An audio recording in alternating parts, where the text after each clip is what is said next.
Hi everybody, welcome to another Spectrum Economics video. Today we are still going to be looking at economics is everywhere. So far what we've covered off is a basic introduction to what I mean by economics everywhere. I had a look through a basic work day in terms of what that involves, from getting up in the morning, having breakfast, mode of transport to work, what you do at work, what you come home and do after work and stuff like that, and how economics is being used or can be used to explain the way we behave. I also looked at a trip to the supermarket and how decisions about what supermarkets we go to, how frequent we go to the supermarkets, and some of the stuff that we buy there is somehow influenced by economics, or we've used economics, applied it to make decisions. So what am I going to be talking about today? Interesting one, I think something that all of us have stumbled into at some point in time, and that is going on a date. And you're thinking, economics, okay, probably thinking at the money side of it and things, that's a little bit about it, but there's a lot of other stuff around it as well in terms of how we go about making decisions, and just basing things purely on money ultimately doesn't really necessarily result in a good date, or anything that follows after that as being a good date. So I've talked about before, and I'm going to talk about a little bit later in this video as well, is game theory and one of the games called Battle of the Sexes. So basically that comes down to deciding whether you want to spend time with someone or you'd rather be apart from them, and also where you'd like to go. You want to go where the other person likes to go more often, or where you go more often. But we're not going to jump to that immediately. What I want to talk about maybe now is the first date experience. So at this point in time, you assume, let's say for example, a guy asks a girl out. He says, hey, how would you like to go out with me? And assuming she says yeah, let's say she says yeah, and the guy would have some sort of proposal on the table, right? They say, how about we go out for dinner and a movie or something like that, just to cut it short. So bam, we cut straight to the chase there. She says yeah, cool, they go out and stuff like that. So we don't have that whole issue of where to go, who goes there. Well, we'll talk about that later. That would be for a more advanced situation of dating. So okay, so you're looking at a first date. So you're going to decide what you want to get out of it, basically. Simple. You want some romantic relationship along those lines. I'm not really expert to say on that side of things, but I can say certain things will come up, and the big thing is, what do you talk about? You're going out to dinner, right? So you've got to talk about something, right? And that all depends really on how confident you are as a talker and stuff like that. Some people just talk and it flows really nicely. Other people it's just horrible. It's a nightmare and they don't know what to say. But then let's assume that this person has no severe communication problems. So what's he going to do? Is he going to be focusing, or she or he going to be focusing on themselves? Trying to promote themselves, a self-promotion sort of thing. I've done this, I got this car, I got this really good job, I earn $120,000 a year, I like to fly to Spain, and I like Spanish wine, and that sort of stuff. Or are they going to be more interested in what the other person does? They're going to be asking more questions, yeah? So, what do you do for a living? Really? Really? You really like that kind of genre of movie? That's interesting. I've always been more of a comedy person. Like, those sort of things may come up, So it depends, like, for example, if it's a self-promotion thing, you're kind of thinking that this person is worthwhile, you want to impress them. Whether talking about yourself actually impresses them or is another different story. They might find you completely boring, it might not be a great tactic at all. You may in a situation where you actually generally want to know more about the other person. So, what do you want to know about them? Are they worth going out with again? And that's cool, and that strategy may actually be better as well if you want to get a second date too, because they're not going to think you're a pompous twat who just constantly talks about himself, which is a possible outcome of doing that. Though they may think you're wonderful. It's very difficult to say. It depends on the different people, different personalities. So, but again, this is talking about a strategy and in terms of progressing what you want to get out of this. And like I said, it all varies on a lot of things, and its culture as well influences how you approach it. So let's skip ahead. Let's assume that everything's gone kind of hunky-dory, not too bad. You had a conversation and stuff. You reach the end and we got what we call the bill. Someone's got to pay, right? You're in a restaurant. So that again depends on culture. So generally where I'm from, I'm English, and I lived in Singapore for a long time. And especially in Singapore, if a guy asks a girl out on a date, which is typically how it kind of works there, the guy is typically responsible for picking up the bill. and he'll pay the bill and there won't be too much about it. And that's a general rule in quite a lot of cultures, that the person who does the inviting is the person who does the paying. If it's more of a mutual sort of meet-up, we may have a situation where you'd go Dutch. So that means, I pay mine, you pay yours. Something like that. If it's been, couples have been going out for a long time, you may decide to alternate, I'll pay this one, you pay the next one.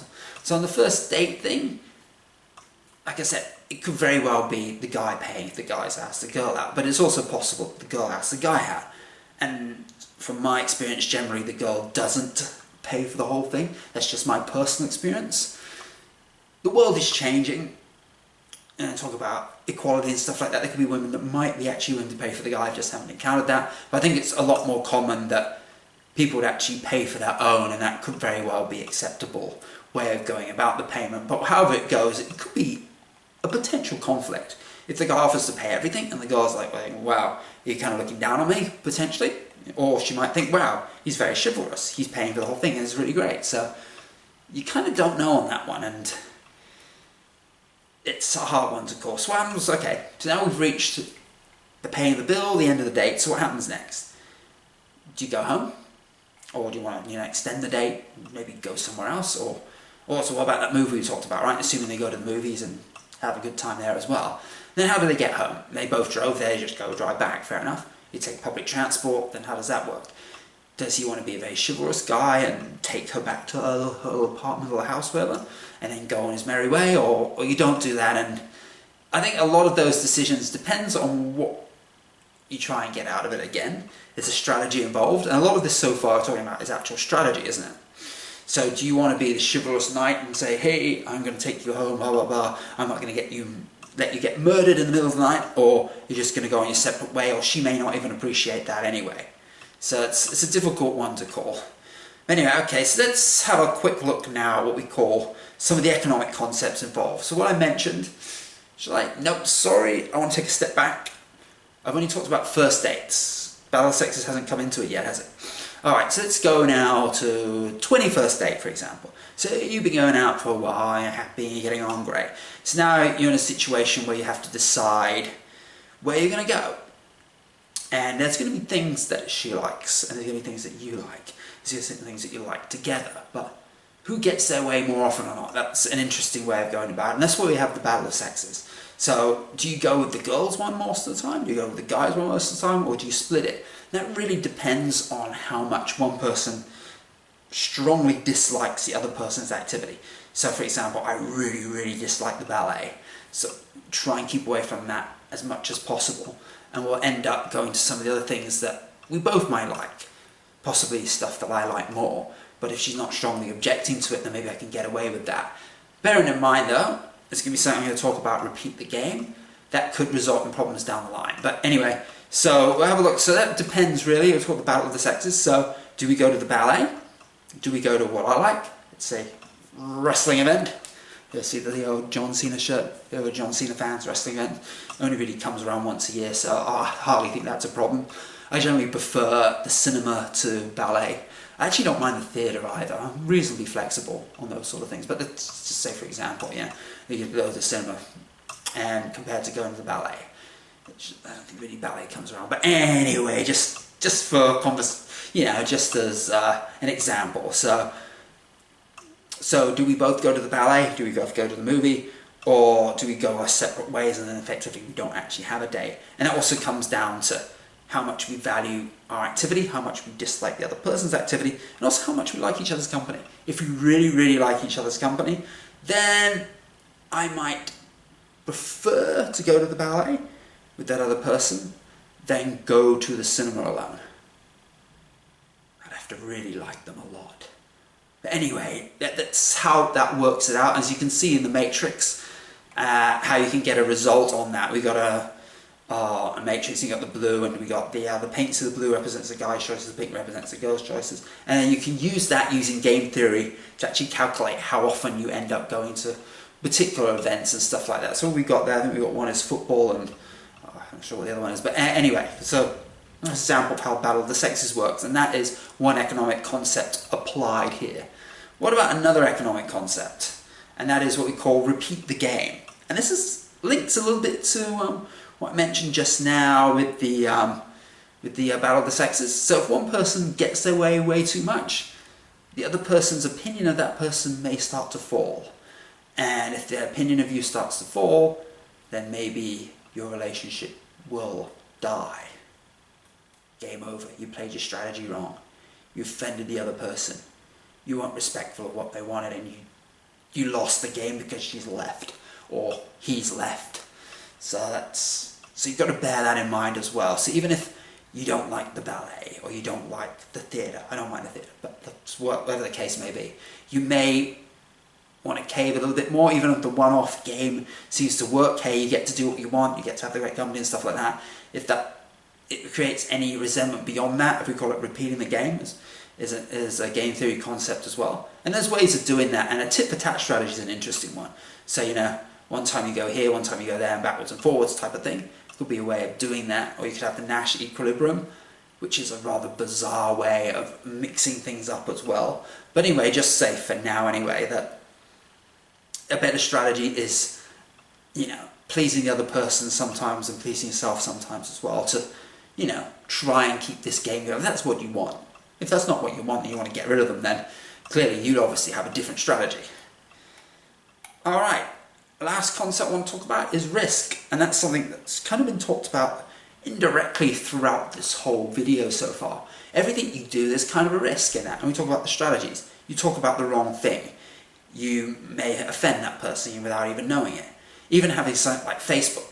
You got Facebook on there, you find out lots and lots of things about them, but you could get the wrong end of the stick. So you might say this person's got a particular interest. Let's say they're into politics, it's a bit of a dodgy topic, and from what you see on their Facebook page, you may you support a certain thing, you keep talking about, and it turns out that that person actually hates it and they've got a completely different view, but you didn't quite grasp that from something like Facebook, where you've got incomplete information. And that's another thing as well. When there's incomplete information, there's a risk. As like I said, there's a risk as well in terms of talking too much about yourself. But then again, talking about yourself could be a good thing if they're very interested in you. It's all a risk. A risk, do you pay the bill or do you split the bill? Things can go wrong, and there's a lot of stuff that you don't know, and the risks tend to be higher, higher chance of failure early on. Though later on, as you get more into that person, you like that person a bit more, then I guess the cost of losing is worse, but the probability is less. So the risk changes, I guess. The risk profile, you want to call it, changes as you go on. And risk is a very important part of economics. So again, you're probably not thinking about that directly, but indirectly you are thinking of what is going to give you your best chance of getting the most out of these dates that you possibly want. And that takes me to the end of this video on dating. Do not in any way take my advice as dating advice on this. This is not dating advice. You should never, ever, ever, and I mean ever, take dating advice from a guy like me. Seriously, it's mucked up. You would not want to do that. But what you should take out of this video is understanding how economic concepts are more or less subconsciously applied to this whole dating process, and also how economics can analyze how people do things, looking at things through risk, looking at things through game theory, and how you're trying to maximize various things. You can talk about other things as well, you want to get utility out of it too. I covered that in other videos, so I wanted to focus on a few different economic concepts this time around. Anyway, I hope that you enjoyed this video. If you did, give it a like. And if you want to see more videos within this series, Economics is Everywhere, and you want to know more about other stuff, microeconomic concepts, maybe a few macroeconomic concepts, I've still got my Dark Side series that's still rolling. So this is a bit lighter. Dark Side series goes on a bit more on the dark side of economics and how it's being used, well, in a bad way, put it this way, and how we can, overcome that side of thing. And also a little bit more on a cheerful note. Actually not that much more cheerful, but I call it vegan economics, and there's some nice things that come out of that as well. So that is also based on the book that I'm currently writing as well, and I'm going to have summaries of chapters I'm going to be presenting in videos, and also in my Steemit blog and Steemit posts. I got more information about my Steemit posts just below in the description, so you can go there. It's at Steemit Econ, so at Spectrum Econ, sorry, and it's Spectrum Economics, and it's on the Steemit page. So if you're interested in all of that, please click the subscribe button, and hopefully I will be seeing all of you again, and thank you for watching this video. I've had a lot of fun.